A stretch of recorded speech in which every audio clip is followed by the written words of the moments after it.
on est en live. On est parti. Hop là, le tweet est lancé. Bonjour à tout le monde pour la rediffusion.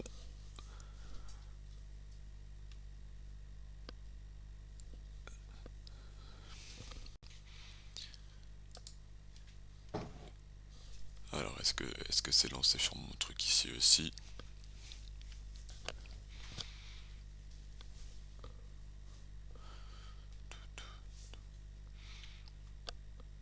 Tiens, ça va peut-être faire un petit écho. Je te laisse parler comme ça, Ouais. je regarde si enfin, si j'entends. Bonsoir tout le monde. Bonsoir tout le monde. Joyeux vendredi soir à tous. Parfait. Et puis voilà, heureux de vous retrouver avec le maître Twitch. Il y a encore, je suis encore un padawan, hein, je suis encore dans le novice. Tu vois, j'ai pas encore réussi, enfin, réussi. Changer le logo envergure, maintenant on en a un bien plus beau que ça, faut vraiment que je l'update. Ouais. Salut Joe, installe-toi tranquillement, j'espère que t'as passé une bonne semaine et que ton équipe est pas en train de faire des trades de ouf comme actuellement le font les Blazers et nos amis des Pourquoi t'es le Clippers. seul mec de France à trouver ce deal bon pour Portland? Non, Tu sais qu'il faut que tu te calmes avec Kion. c'est pas un bon deal pour Portland, surtout pour une équipe qui essaie d'être compétitive au départ avec Damian Lillard, mais Ça Keon, c'était au départ, ouais, ça c'est plus maintenant. mais Keon, je suis très très chaud dessus et il va enfin Ah, pouvoir comme jouer moi, quoi. Il va enfin pouvoir jouer complètement. donc là actuellement si Joe tu nous rejoins et si vous nous rejoignez vous êtes bien sur un stream envergure, hein, vous inquiétez pas, on parle de NBA, on se fait kiffer mais le temps que vous installez et signalez-vous dans le chat comme ça on vous fait des bisous. Mais là il va en gros il y a qui de mieux que lui sur le poste de forward aux Blazers actuellement qui est dispo? Il y a personne. Enfin, je pense qu'il Le y a truc c'est Guidi. est-ce que c'est un forward, c'est la question, toute la Ouais, question. c'est un forward. Moi, l'idée d'en C'est faire un un meneur, 2-3, ouais. C'est un franchement, 2-3, ouais. c'est Mm. ça. Lui, il disait, Non tu mais ils sais, vont. Je suis d'accord avec toi là-dessus. Il va pouvoir jouer, c'est bien. c'est ça. Et puis finalement, sans trop de pression, vu que je pense que les Blazers, ils vont à peu près tout casser. Si vous êtes fan des Blazers, on est désolé, hein. Prenez un mouchoir, on est là pour vous. Dites-vous que vous avez récupéré un super gars. Vous avez récupéré Nasser Little qui sait jouer au basket.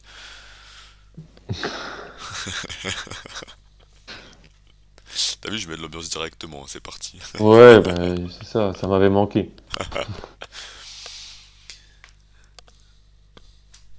Bon, Joe, je savais que t'allais être là direct, hein, vu que ça y est, aujourd'hui on parle de ton copain Josh qui dit, on te l'avait promis, on y est enfin. Grave, on l'avait dit aux gens. C'est un des premiers qu'on avait annoncé après le premier live. Salut Vacos, hein, installe-toi, ça fait plaisir de t'avoir pour la première fois sur notre live. Après le premier live, on avait dit qu'on avait parlé de Wendell Moore et de Evan Mobley, je crois, on avait dit le prochain c'est Josh Giddey, et bah finalement on est là. On a pris le temps et on Ouais. est, on est bon sur Josh Giddey.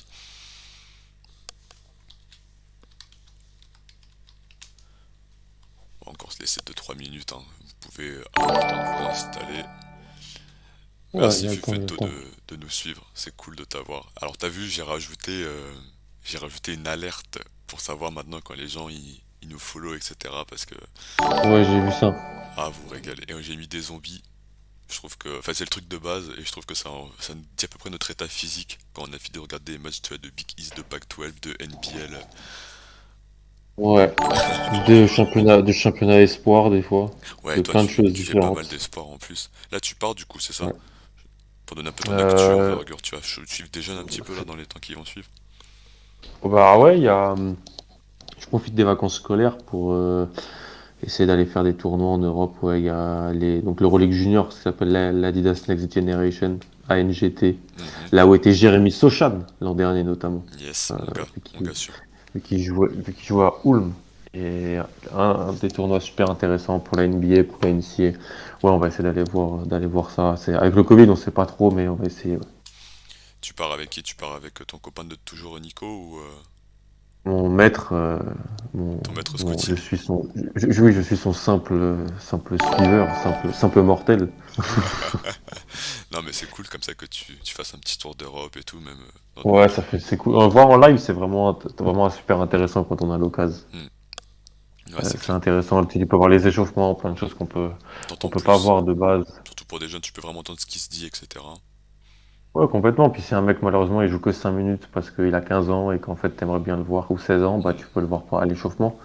Donc, jamais une idée globale sur un joueur, mais toujours des éléments que tu peux prendre et grâce à ça, voilà, améliorer la vision du joueur, on va dire. C'est clair, c'est clair. Là, Voilà. nous, alors pour les gens qui arrivent sur le live, bienvenue. Je vois qu'il y a plein de nouveaux follow, ça fait hyper plaisir. Installez-vous tranquillement. On avait eu la Ouais. chance de voir le Asvel contre le Paris Basket et on avait pu voir justement les jeunes un peu avant. On avait Les vu, espoirs, ouais. Rizaché, on avait vu Diawara, Malwaya. Les sachets, Diawara, t'avais même vu pas comme Ouais. Dadier, Kylian Malloya, dans Mm. 4 super prospects 2005 français, ouais. Ah, c'était bien cool. Et pour le coup, l'exercice de scouter, de prendre des notes en direct est vraiment très Mm. très différent. Bien plus C'est pas difficile. simple, ouais. Ouais, complètement. Parce que t'es dans le flow du match, en plus souvent t'es avec des gens. Mm. Merci t'as eu de nous suivre aussi. Je peux pas remercier tous les follow parce qu'il y en a beaucoup donc c'est hyper cool. Euh, mais merci en tout cas Ouais. de. Rizaché, je sais pas si t'as vu, mais qui a été titulaire en Euroleague ce soir pour la Oui première fois, j'ai vu ton à tweet. 16 ans. J'ai vu ton tweet là de Lasvel. Mais il faut tourner Voilà. une équipe un peu seconde, non? Ouais, il doit y avoir pas mal de soucis, il doit y avoir pas mal de problèmes, mais bon, c'est quand même notable. Mais c'est trop bien, c'est Quand trop même bien. très notable. En Ouais, espérant qu'on puisse exactement. revoir ce match-là. L'organisation, on en avait parlé la dernière fois avec Nicolas Lang. Lui, il était très très Ouais. chaud dessus. Ah, Salut c'est, ouais, Captain Monster Time. Et je disais qu'effectivement, nous aussi, on avait bien kiffé le voir, que Mike Schmitz avait bien kiffé le Mm. voir et tout. Donc, Ouais, vraiment, c'est la petite pépite française depuis pas mal de temps. est-ce qu'il a déjà une Déjà base cet ou il été, est nouveau? tout le scout, bien sûr, je l'ai fait tous Ah, les je me régale. jours, parce que je l'avais vu cet été aussi à l'Euro Ouais. U16, et tous les Américains, les mecs qui sont là pour la NCA arrêtez pas d'essayer de dire bon, faut qu'on le récupère, et nous on disait non les gars, c'est pas possible. Il reste à la maison. Il va jouer, voilà, il va jouer pro, donc non c'est pas possible. Mais ouais, Parce que grosse cote. Rizachev, fils d'eux. Exactement, fils du médaille olympique, le papa, Stéphane Rizaché. Stéphane Rizaché, c'est ça, qui était déjà un énorme shooter et on est dans le. Ouais, de mémoire, je crois, ouais. Trop Et... petit pour ça, trop jeune, mais je pense Ah que oui, ouais, pareil. c'était un peu le. Ouais, c'est ça. Alors Rizaché, alors parce que je l'écris très mal sûrement. Comment tu l'écris Rizaché, que je me trompe pas? Ah, c'est ça. Risacher. Moi, je l'écris riz comme du riz. Tu vois, riz saché, moi j'ai écrit. On n'est pas du tout. On est sur une Mm. liste de courses actuellement. Donc c'est pas le même délire. Hop là, Zachary, effectivement. Voilà, la page envergure si vous voulez D'accord. suivre notre ami. Vous voyez, fait un profil très très long. Euh, 2m02 qui joue du coup Il est avec déjà 2 mètres à 16 ans, ouais. ouais. Et il y a un article déjà qui est sorti On en avait parlé il y à a la NGT, plus ouais. d'un an même, C'est ça. à la NGT l'année dernière. Exactement. Exactement. Ok. Bon bah écoutez, on va pouvoir y aller. On a fait 8 petites minutes comme ça d'intro de discussion, ça fait toujours du bien.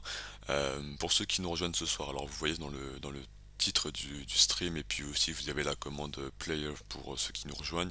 On va parler ce soir de deux joueurs, un qui joue en NBA, Josh Giddey, l'Australien qui est du coup un des porteurs de balles, un des nombreux porteurs de balles du côté de d'Oklahoma City. Et on va aussi parler de l'inévitable, de l'immanquable, de l'attendu Chet Holmgren. On va essayer de remettre un peu de...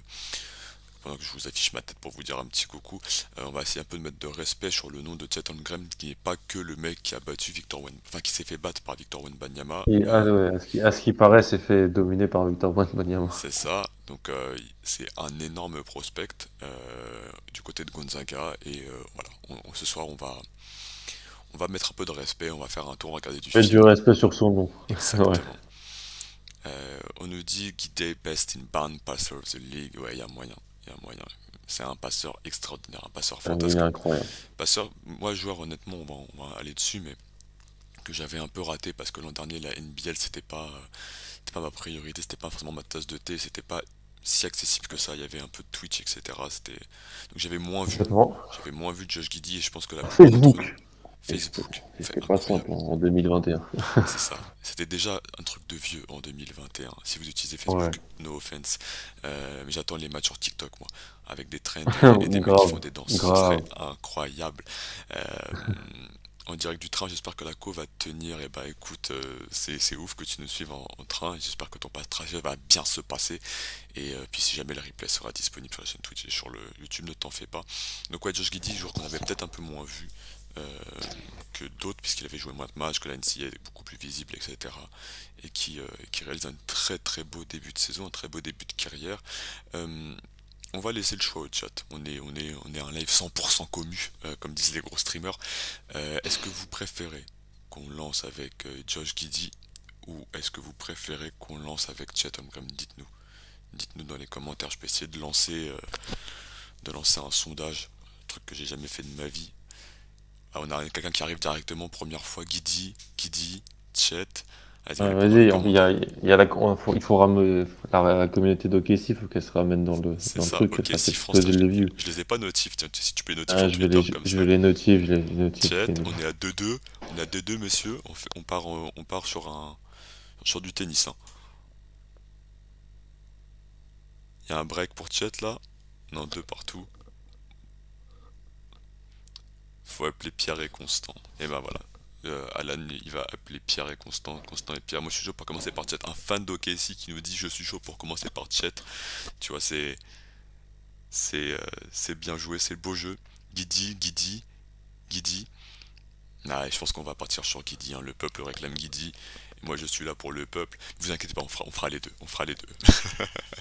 Ouais, Tu penses à l'avenir, bien vu. On commence le futur, c'est maintenant. Allez, on va partir sur notre ami Josh Giddey. Et puis on fera chat après.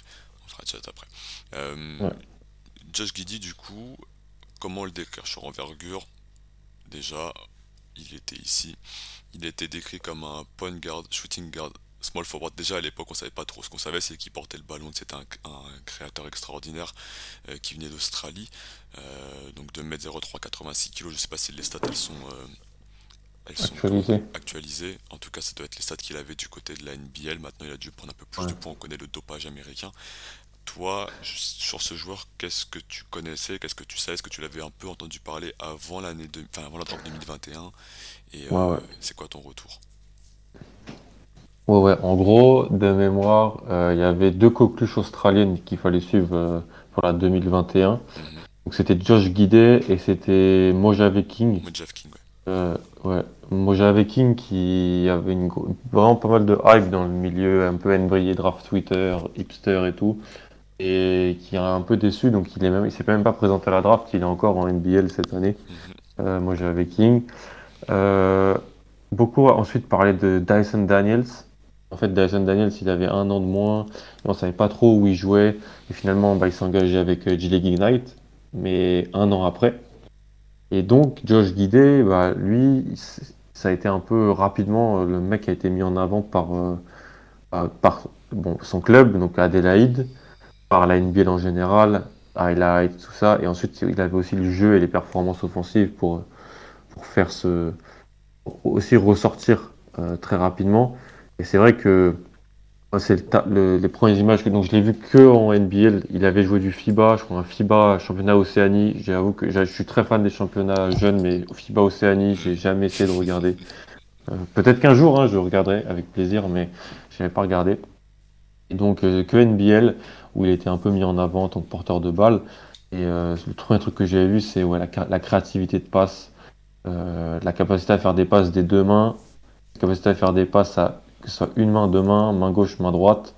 Et un joueur de grande taille, un athlète négatif, ce que je pense toujours, hein, Mhm. mais un joueur ultra talentueux offensivement et qui fait fonctionner ton attaque. Donc qui pour moi a un certain plafond pour la NBA. Parce que je disais beaucoup sur un mec comme Lamelo, je compare pas les joueurs, mais Lamelo, je trouvais toujours qu'on avait une idée assez négative de lui parce que on disait pas, on disait qu'il avait pas un haut plancher, mais pour moi c'était l'inverse.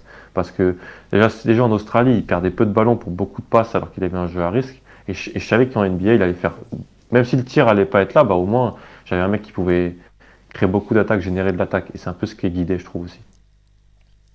Ok, ok. C'est vrai que pour le coup, quand tu dis alors, pour développer le fait de athlète négatif, c'est quoi? Par comparaison NBA, c'est sur l'explosivité, sur la verticalité, sur La la. verticalité, l'explosivité, le premier pas.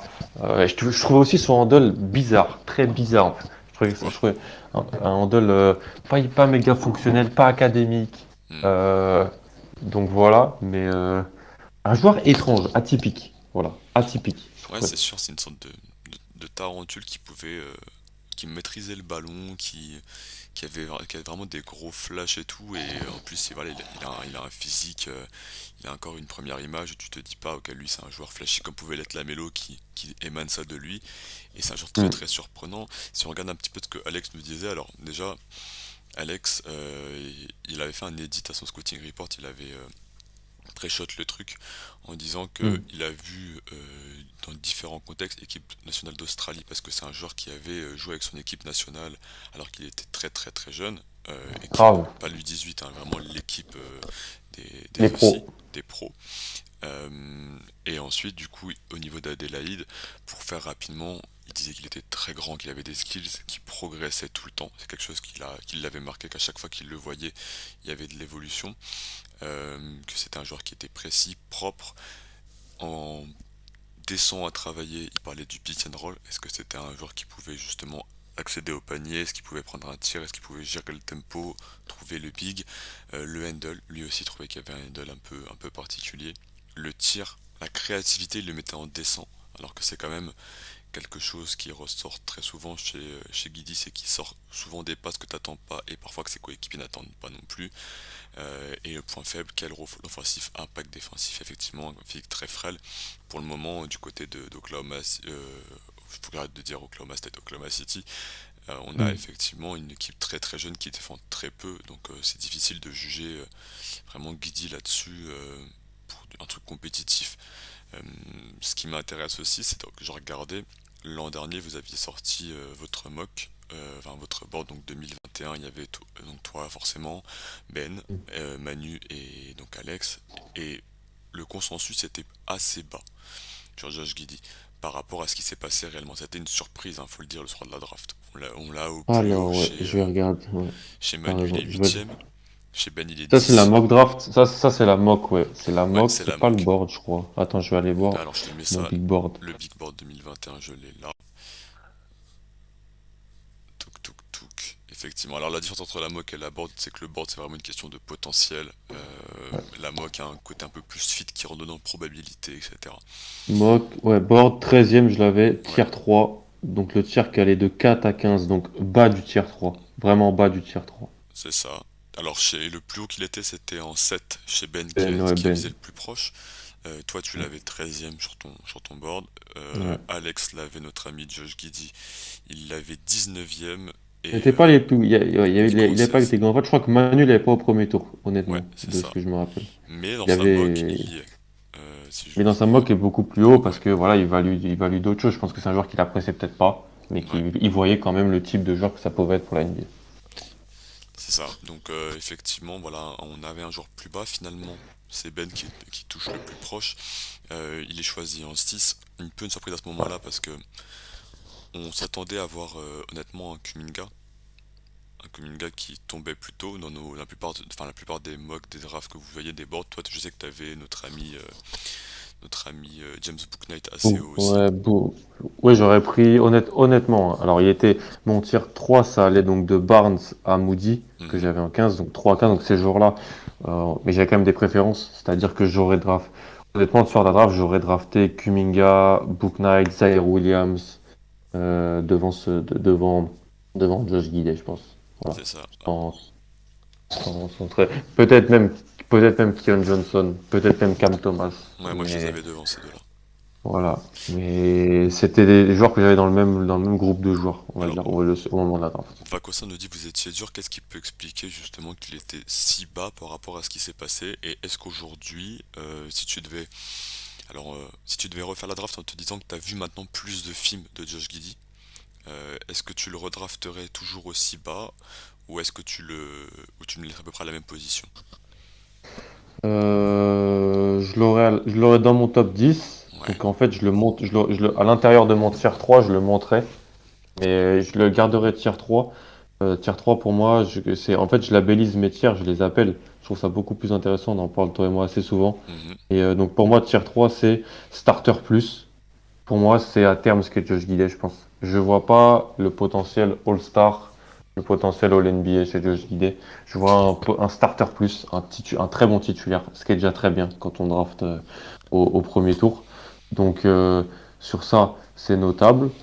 Par contre, les éléments sur lesquels j'avais quelques doutes, je suis pas extrêmement rassuré. Je suis extrêmement rassuré sur ce que je pensais qu'il allait bien faire. Je suis pas très rassuré sur les soucis que je programmais en termes athlétiques, en termes de handle, en termes de tir. Voilà, je suis pas extrêmement rassuré. Par contre, la capacité à créer, la capacité à influer l'attaque, à fluidifier le jeu, ça, je suis pas du tout surpris. Il le fait et il arrive à le faire dans une équipe avec beaucoup de turnover, beaucoup de Mhm. rookies, beaucoup de soucis. Donc c'est beaucoup de crédit à lui donner aussi sur ça.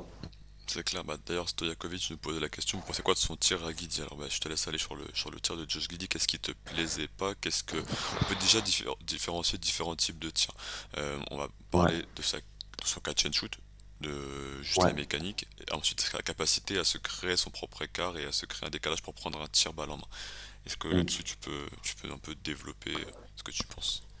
Déjà, je trouvais que mécaniquement, il y avait un souci. Le Mhm. positionnement du ballon, le jeu, l'action des jambes, je trouvais que c'était, ça se voyait que c'était pas naturel. C'était pas un tir naturel. Je pense que c'est un joueur chez les jeunes qui a toujours été un peu plus grand.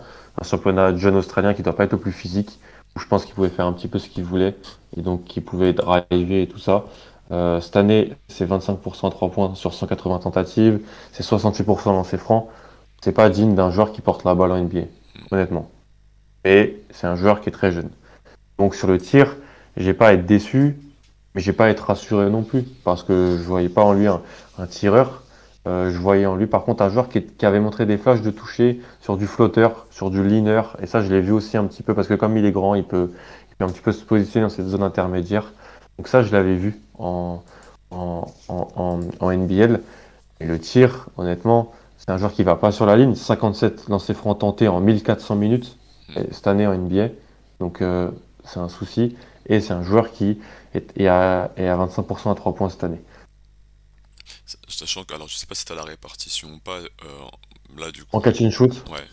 Est-ce que tu sais à peu près, est-ce que c'est beaucoup de catch and shoot en fin de chaîne? bah, Est-ce que c'est beaucoup je de... vais aller sur NBA.com et je vais te dire ça tout de suite. Yes. En même Je temps, je vais, vais prendre je vais te dire ça tout de suite. les commentaires du chat. On a Smurfy qui nous dit, je me rappelle quand j'étais déçu sur de la draft, quand OKC a préféré Guidi au lieu d'un Book Knight au Kuminga. Alors c'est vrai que c'était peut-être la première grosse surprise. On avait une mini surprise par rapport au mock classique où on avait vu Scotty Barnes. 80% de ses tirs, excuse-moi de te Vas-y, couper, vas-y, vas-y. 80% de ses tirs, c'est en catch and shoot cette année à 3 points. 82,6%.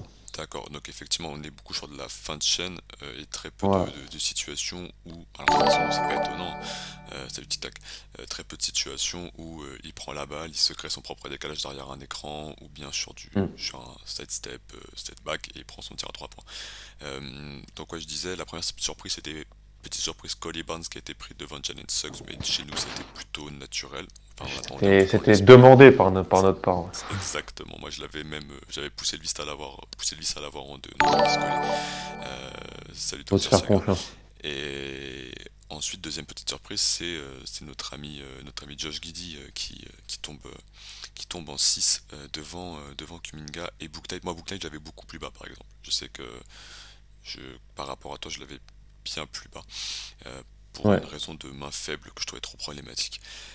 On nous dit beaucoup de meneurs arrière au OKC, Maledon devrait bouger rapidement vers les Spurs. Alors, Théo Maledon, je sais pas où il pourrait aller. C'est vrai qu'il y a une connexion avec Tony Parker, Lasvel, les Spurs, etc. Mm. Mais déjà, on va espérer qu'il puisse jouer.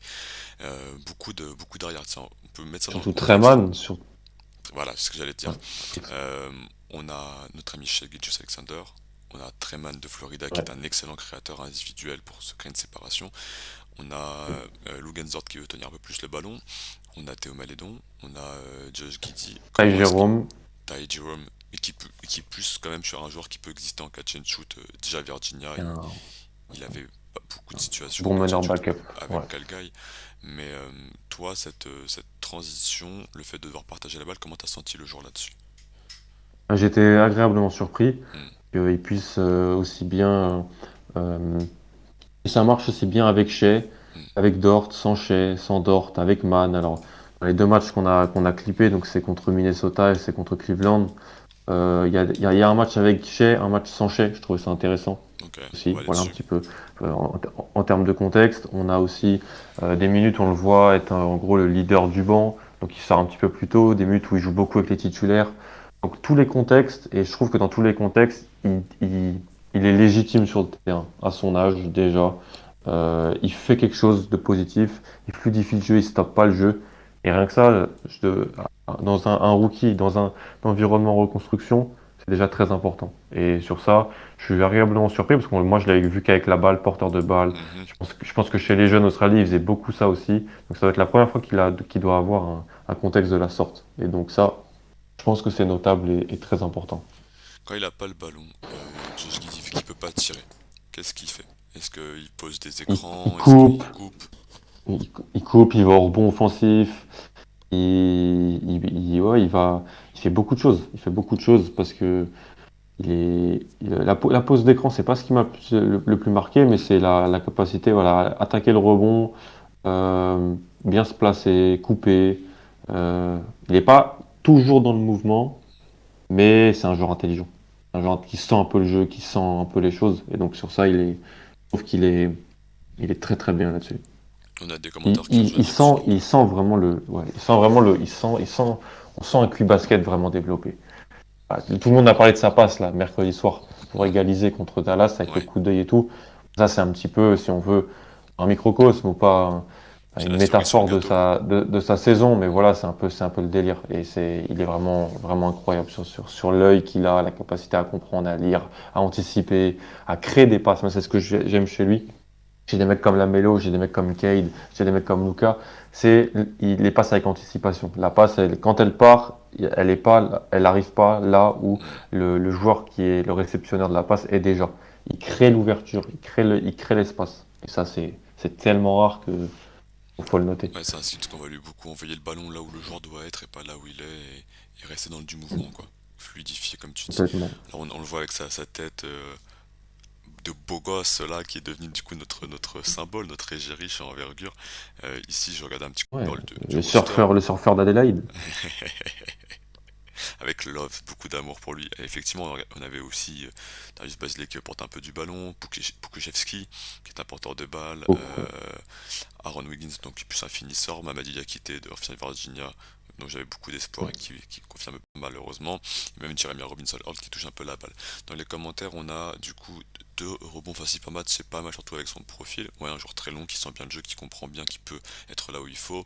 Après, on nous dit aussi Alexis, il est impressionnant, sans ballon il se déplace bien, comprend bien le jeu, coupe très intelligente.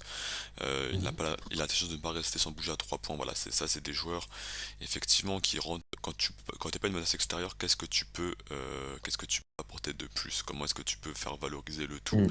Est-ce que tu arrives justement à créer de la menace, quelque chose que par exemple, ce truc bête, hein, et voilà, mais qu'on attend de Russell Westbrook au niveau des Lakers et que Russell Mm. Westbrook n'est pas encore en capacité d'amener de quand je suis pas une menace au tir, qu'est-ce que je peux faire dans mon mouvement, dans mes Ouais. déplacements pour améliorer le tout? Et ça, Bon, ce que fait très bien un mec comme Bruce Brown, notamment. Ce que fait bien un mec exactement. comme Bruce Brown. Ce que fait pas un mec comme Bledsoe. Et que moi, j'ai espoir qu'une équipe pourrait peut-être développer. Poser les écrans, rouler, donc rouler vers le CR, couper. Voilà. Si t'es pas le tireur de l'équipe, donc le seul non-tireur, sur les postes extérieurs, tu as donc une chance de jouer avec un autre grand qui peut-être n'est pas non plus un tireur à 3 points. Donc Mhm. ça ferait potentiellement deux non-tireurs, deux non-shooters dans le 5. Il faut que tu fasses des choses parce que sinon le spacing et l'attaque, ça va être vraiment, Ouais, vraiment c'est mort. compliqué. Moi, tu vois, chez moi, je le vois, hein, par exemple, entre cette année, j'ai Javante Green, que toi tu connais bien, qui est Mhm. excellent là-dedans. Là où avant j'avais Patrick Williams, qui est plus un talentueux, mais qui manquait encore d'agressivité sur le panier lorsqu'il était Ouais, dans le doigt du ballon. Donc, c'est pas forcément quelque chose de star, mais c'est quelque chose qui juste rend ton équipe complètement. meilleure et que faut faire la bascule. On dit, j'espère que les Blazers vont donc réussir à le faire bien jouer.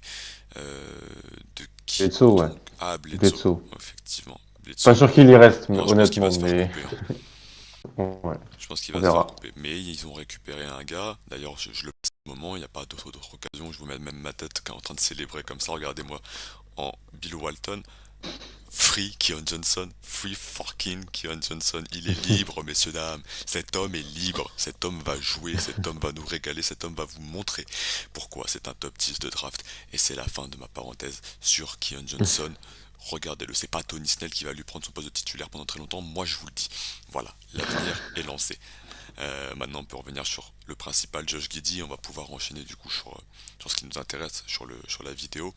Euh, je repasse ça ici. Du coup, en vidéo, tu nous as dit que tu as fait sur 2 matchs, un avec SGA, Stargate, et Ouais. l'autre sans Shai, du coup.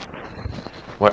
Ok, Et Minnesota, 2 matchs à la maison, Minnesota et Cleveland, parce qu'en plus, c'est Minnesota-Cleveland, c'est des équipes sympas, ouais. franchement. Euh, Qui l'aurait cru? c'est des équipes sympas. Il y en a un, c'est un peu un blowout, l'autre, c'est un vrai match. Le match où Garland fait 18 passes D. Il est incroyable enfin, dans le match. Donc, ouais. Et Guidé est solide bon dans les 2 matchs. Donc, c'était un plaisir. Et ce parquet incroyable. Ce parquet incroyable. Toi, tu l'aimes bien ce Donc, parquet? ici, je le trouve incroyable. Cette espèce de blanc crème, gris, Ah, j'aime pas du tout. magnifique. Ça change, ça change. Ouais, moi j'aime bien. Après, Oh je non, on est dis, des puristes. j'aime bien On- Memphis, j'aime bien Oregon, tu vois, mais là, Ouais. le gris, gris, gris, je sais pas. Après, je suis désolé, hein, les fans d'Oklahoma City, mais c'est vraiment l'équipe. Rien, enfin, leur design, ça m'a jamais plu, quoi. J'aime pas leur maillot, j'aime Ah, pas leur j'ai logo, beau- j'aime pas la j'ai mascotte. beaucoup de fans, d'amis fans de Casey. Donc j'aime bien OKC, Ne je te suis obligé. prononce pas. Ouais, voilà, dis du bien, reste, garde tes amis. Moi, c'est pas très grave. Vous Oh, mais pouvez. en plus là, il arrête pas de faire des passes main gauche, c'est incroyable. Allez, je laisse un Il peu arrête pas de... tourner du coup avant Bien qu'on en sûr. parle pour montrer à tout le monde et après on va faire du clip par clip. Mais sur ces matchs-là, sur quoi notre œil doit se concentrer? Qu'est-ce que tu vas vouloir nous montrer particulièrement sur qu'est-ce qui t'a vraiment plu, qu'est-ce qui t'a un peu déplu? Euh, la capacité à faire des passes main gauche, je pense Ouais, que c'est un des meilleurs de la ligue, passeur de la main opposée, la main qui n'est pas la sienne de ouais, base. Euh, la capacité à faire des renversements, des kick-outs, il est déjà incroyable, la vision. Et aussi, on va pouvoir se rendre compte qu'il n'est pas aidé par ses coéquipiers. Et donc que les statistiques, les stats box score, il faut regarder les matchs. Je pense que les fans de Kessie, moi, tous les soirs, j'ai l'impression, on va dire, oh non, il est bien meilleur, il devrait avoir beaucoup plus de passes. Il a fait qu'un seul triple-double cette année. Je pense qu'il y a des fois, il n'est pas aidé par les passes. Les finitions sont pas incroyables. Et qu'est-ce qu'on doit regarder aussi un peu les problèmes physiques, les problèmes de handle. Où au niveau NBA, par moment, bah voilà, il se fait vraiment facilement bloquer sur le point d'attaque. Il n'arrive pas à créer de séparation. Et donc voilà, tout ça est un peu mis en exergue, je trouve. Alors on ne dit Et de pas la bonne défense, quoi.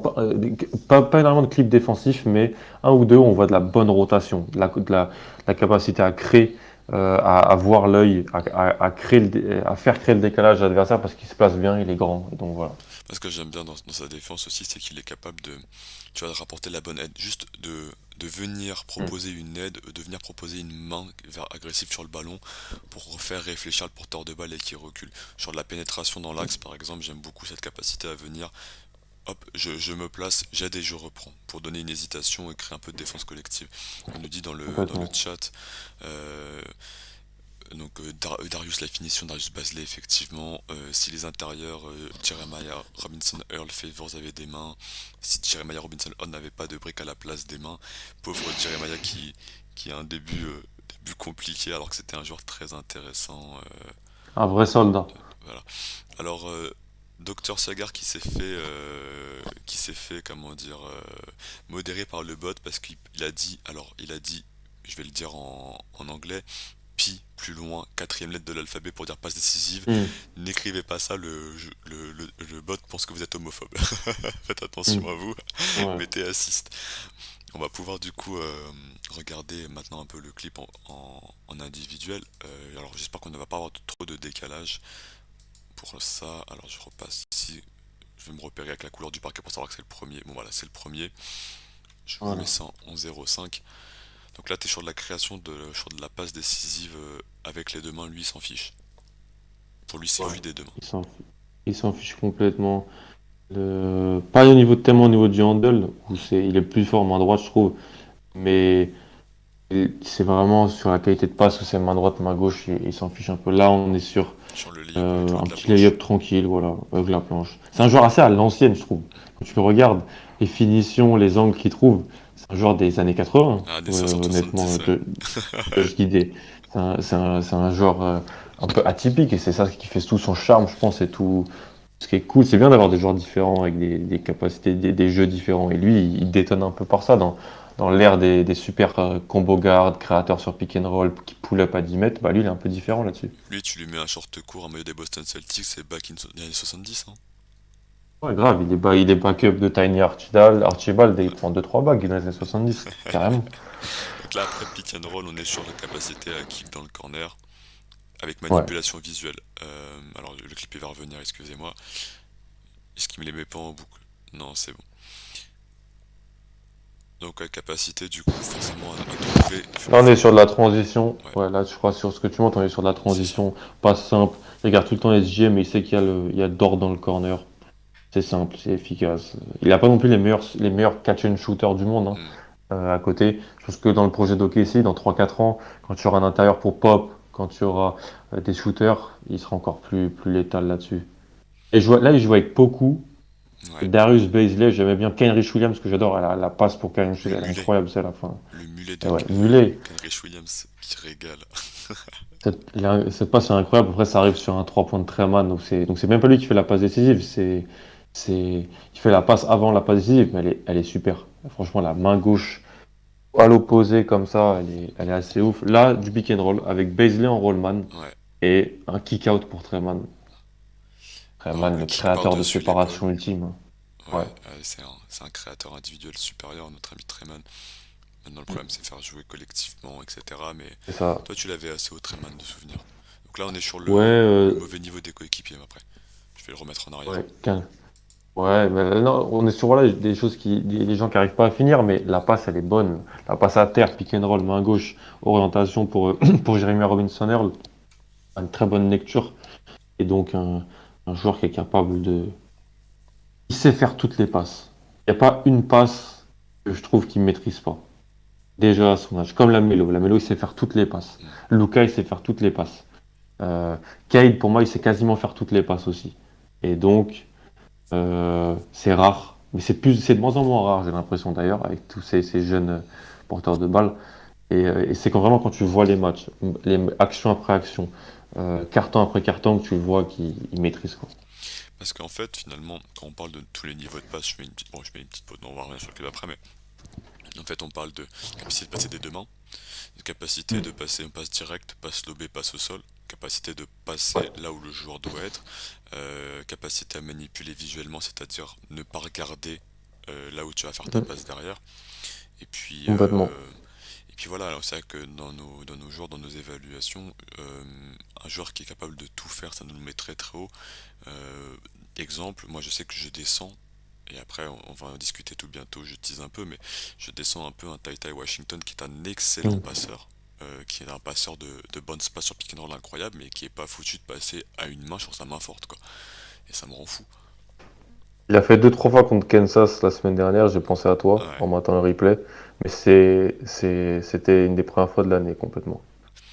On le voit aussi en transition, il donne une solution. Enfin, il est grand. Tout à l'heure, il a donné une solution pour ensuite kick out pour Dort. Là, il finit au cercle.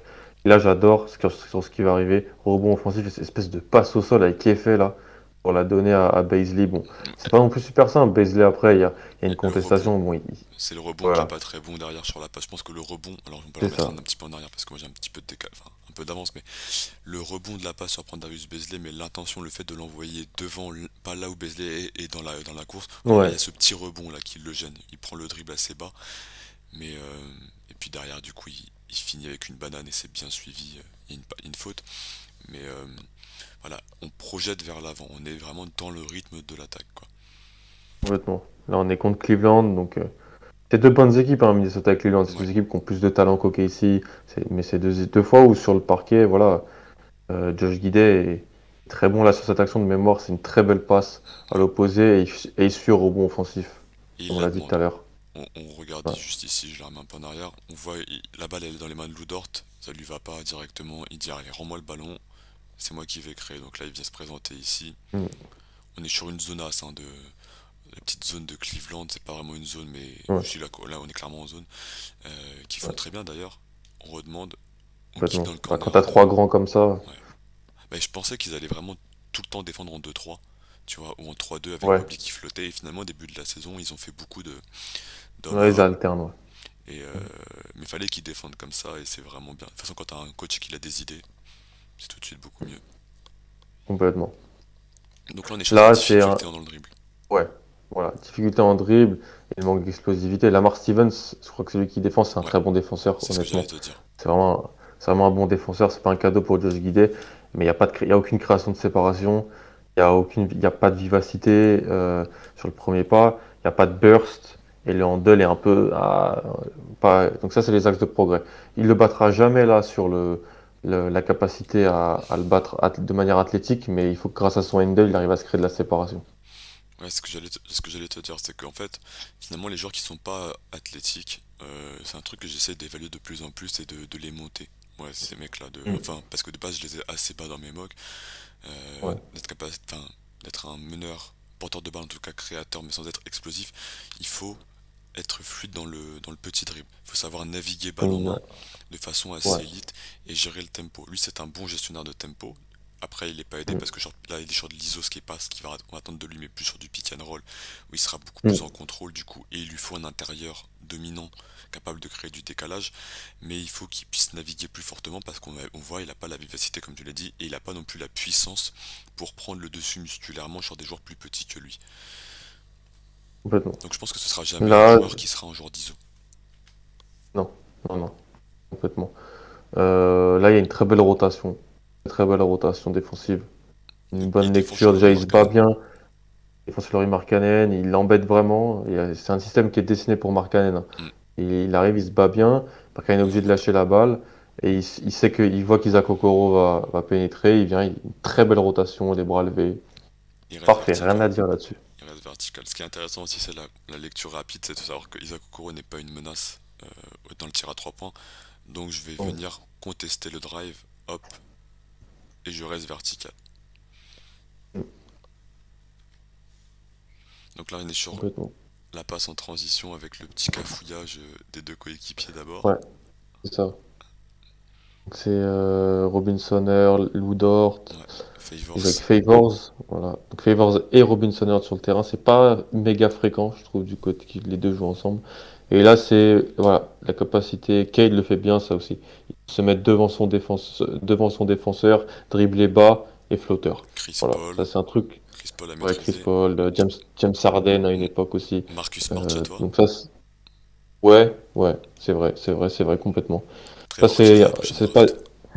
c'est pas des paniers faciles, mais c'est des paniers où voilà, il peut un peu influencer sur le scoring sans être un élite tireur. Et bah tu vois, c'est ça que je te parle de naviguer balle en main et de gérer le tempo. Oui, Ty Ty Washington par complètement. exemple était excellent là-dedans. Alors je reviens encore une fois sur l'action et je vais essayer de friser un peu.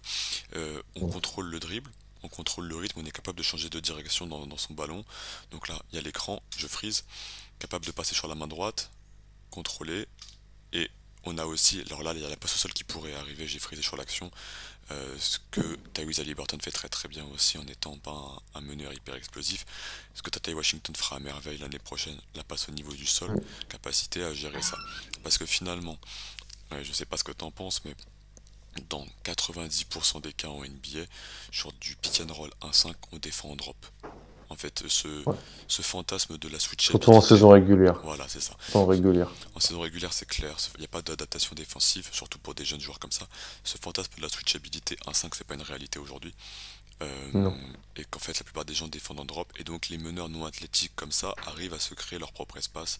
En tout cas, Mm. par l'écran, il y a un in-between, et si t'es bon dans le mid-range, si t'es bon dans le flotteur, si t'es bon dans la passe au sol, dans la gestion du contrôle, enfin, contrôle du tempo de la gestion, tu peux être un mec très très efficace. Et on le voit avec Tyrese, Haliburton, on le voit avec Chris Paul, on le voit du coup avec Josh Giddey ici. Complètement. Est-ce que j'ai un autre exemple en tête, là, comme ça? En tout cas, vous voyez pas les meneurs. Cade. Cade, effectivement, il le fait très très bien. Ouais. Moi, bon, là, j'ai Ayo Dosunmu, que l'an dernier, Oui, dans ma mock, j'avais baissé parce que je pensais pas que ça pouvait être un meneur pareil. NBA pour son explosivité dans l'axe nord-sud. Et finalement, en ce moment, il tourne à 8 passes décisives par match parce qu'il joue avec Vucevic, qui est un Mm. pivot qui pose des vrais écrans et qui est capable de marquer près du panier à distance, etc. Et donc les défenses NBA sont tout le temps dans du drop, et donc par sa gestion, par son contrôle, il arrive à avoir des espaces de fou. Et donc Complètement. Comme ça, j'apprends aussi à revaluer un petit peu. Pour moi, pour qu'un mec qui est pas explosif puisse être quand même une menace balle en main, faut que soit il navigue très bien, ce que fait Josh Giddey ici, soit faut qu'il soit une brute physique. Luka Doncic étant, et Cade aussi à terme, Luka Doncic étant le combo parfait de je maîtrise le tempo de fou et je navigue parfaitement avec la balle et je suis une brute physique qui prend le dessus, je bully tous mes défenseurs Mm. directs. Complètement. On a, je crois, un catch and shoot à 3 points. Fallait bien en montrer quand même un ou deux. Ouais. Alors le Euh, geste, on va revenir dessus, il est dégueulasse, hein. Tout est poussé. Non mais c'est vrai. Oui, c'est un Ouais. push shot quoi. Il pousse la balle. Alors les mains elles sont prêtes. On Ouais. voit, il se met dans le corner, il signale qu'il est dans le corner ici. Les mains elles sont prêtes. Alors au niveau des pieds, tout est poussif et en haut, vraiment on appuie le ballon vers l'avant. Complètement. Il y a un peu qui fait ça actuellement en NBA en extérieur à part lui. Hmm, je sais pas trop. Après, on en discutait il y a pas très longtemps du coup avec Nicolas et dans Planète Draft avec Romain, etc. Est-ce que tu peux Mm. travailler ce tir? Est-ce que toi tu crois qu'il peut y avoir un vrai travail sur ce Oui, tir? oui, bien sûr, bien sûr, bien sûr. Je pense complètement. Est-ce que Ça, c'est ma passe préférée. Vas-y, je te la remets. Kick out, main gauche. T'inquiète, tu peux. Une espèce de, il pénètre, entre deux, trois défenseurs. Il est en l'air et il kick out main gauche. Et ça c'est toute sa créativité. Toute sa créativité qui est là. Bon hang time. Ouais, voilà. Mike Muscala Il arrive d'ailleurs quand il à- rentre sur le terrain, c'est souvent hyper positif. Alors c'est pas dans le projet, Ouais. mais chaque fois qu'il rentre sur le terrain, il se passe des. Enfin, Il apporte du l'équipe joue. spacing, C'est ça. c'est grâce à ça, ça permet aux petits d'avoir du spacing, d'avoir un mec qui peut mettre des tirs, donc c'est quand même toujours important, même dans les équipes en construction. Mathieu, on disait qu'on voulait plus de Trey Lyles et de Kelly Olynyk pour Kate Cunningham. On est dans cette idée-là, quoi, de donner de Complètement. l'espace à vos joueurs, à vos jeunes. Ouais, Donc complètement. Voilà. dans le bilan du coup de ce joueur, quels sont pour toi les axes de développement auxquels tu crois vraiment? Et pour toi, où est-ce qu'il arrivera jamais? Et si tu dois faire un peu son plafond, est-ce que tu penses qu'il peut vraiment devenir, imaginons, dans un autre contexte avec Shai, est-ce qu'il peut devenir un porteur de balle principal d'une équipe compétitive? Euh, Non, je pense pas. Je pense par contre que c'est un joueur qui va faire une longue carrière NBA, Hmm. qui sera toujours utile dans une rotation. Je pense que les deux axes de progression sont le tir et le dribble pour compenser le profil athlétique, mais je pense il aura toujours un rôle parce que il est actif loin du ballon, il fait des très bonnes passes, il bouge, il comprend, il sent le jeu. Et donc je pense que avec un intérieur capable de faire du pick and pop, avec des shooters, avec Shea qui va et parfois un peu sur courant alternatif cette année, Hmm. ce qui n'est pas totalement guidé. Moi, je pense que ça va vraiment l'aider. Je pense que ça peut être ton quatrième. Je pense que ça peut être ton.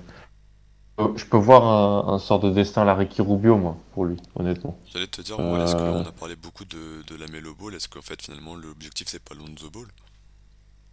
Ouais, c'est Lonzo, c'est Ricky Rubio, je pense. C'est ce genre de joueur-là. Donc, qui peut être à son prime, si tu as une très bonne équipe, ton quatrième ou ton cinquième starter, si tu joues le titre, je pense.